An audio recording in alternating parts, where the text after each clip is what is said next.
Jadi begini, Mbak, ini kan latar belakangnya adalah Vale kan selesai izinnya tahun 2025. Mhm. Ya setelah 25 tahun 50 tahun beroperasi di Indonesia dan ingin diperpanjang. Nah, kalau ingin diperpanjang maka kan syarat-syaratnya itu adalah pemerintah mengevaluasi berbagai hal terkait kinerja, Mhm. baik kinerja produksinya, kinerja aspek lingkungan, terkait dengan masyarakatnya. Nah, itu kan sesuai Undang-Undang, Nomor 4 Tahun 2020 ya, Undang-Undang Minerba, Mhm. ada beberapa syarat untuk diperpanjang. Nah, yang menjadi catatan ketika di DPR ini kan ada panja Vale ya. Kita Iya. mengundang banyak pihak, narasumber, 3 gubernur dari Sulawesi yang ketempatan Vale, mereka memberikan berbagai macam pendapat. Mhm. Salah satu yang paling menonjol adalah Vale kurang kontributif bagi daerah, itu pertama. Mereka Baik. katanya pengen, "Udah jangan diperpanjang aja." Karena Mhm. kan kontributif keberadaan Vale yang 50 tahun. Yang Mhm. kedua, lahan yang digunakan Vale itu hanya kurang lebih 6% dari yang diberikan izin oleh pemerintah. Mhm. Total setelah diciutkan kan menjadi 120.000 hektar. Yang digunakan hanya 7.000 hektar. Mhm. Yang ketiga yang juga penting adalah persoalan investasi.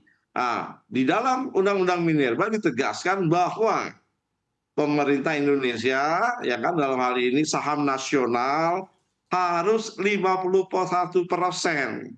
Nah, Mhm. Vale ini kan masih menguasai menjadi mayoritas. Karenanya sesuai dengan kerangka waktu dan dalam rangka perpanjangan, kami DPR mendesak agar salah satu syarat itu dijalankan, yakni divestasi saham Mhm. 51% untuk kepentingan nasional. Kan Anda juga punya side yang sama bahwa ini urgent juga nih untuk ayo, langsung saja dilakukan divestasi Vale ini. Iya betul, karena memang itu amanat Undang-Undang Pasal 33 yang diturunkan di dalam yang lebih rinci diatur dalam Undang-Undang Minerba ya. Kita kan ingin sumber daya alam seperti nikel ini kan langsung habis, Mbak, ya.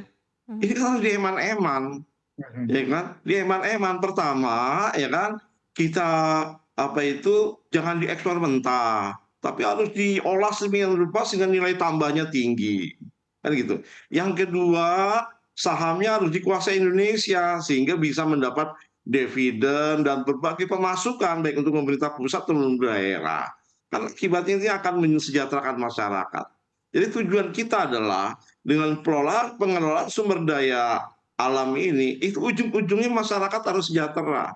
Nah, Mhm. kemarin kita panggil 3 gubernur itu, Sumatera Selatan, Sulawesi Tengah, Sulawesi Tenggara. Ini para gubernurnya pun ngamuk gitu ya. Mhm. Ngamuk. Mereka minta seperti yang Pak Rodi sampaikan. Sudah nggak usah diperpanjang.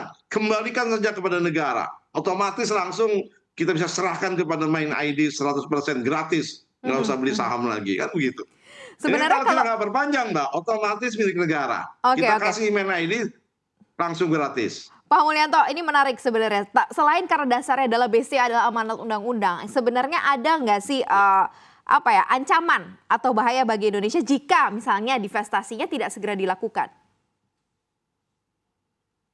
Iya, kalau nggak dilakukan, ya dalam bingkai waktu, Mbak, ya. Bingkai Mhm. waktu kan regulasi itu berbasis undang-undang. Jadi kalau memang nggak dilakukan, ya kita copot. Ya kita nggak kasih gitu aja kan, Mbak. Kan ini Mhm. kewenangan adalah apa, dikuasai oleh negara kan mineral termasuk nikel ini. Dikuasai oleh negara, dikelola oleh pemerintah, diusahakan oleh yang diberikan izin. Kalau yang diberikan izin itu minta memperpanjang dan nyatanya Mbak Lelo, ya kita nggak kasih izinnya kan gitu Pak ya. Mhm.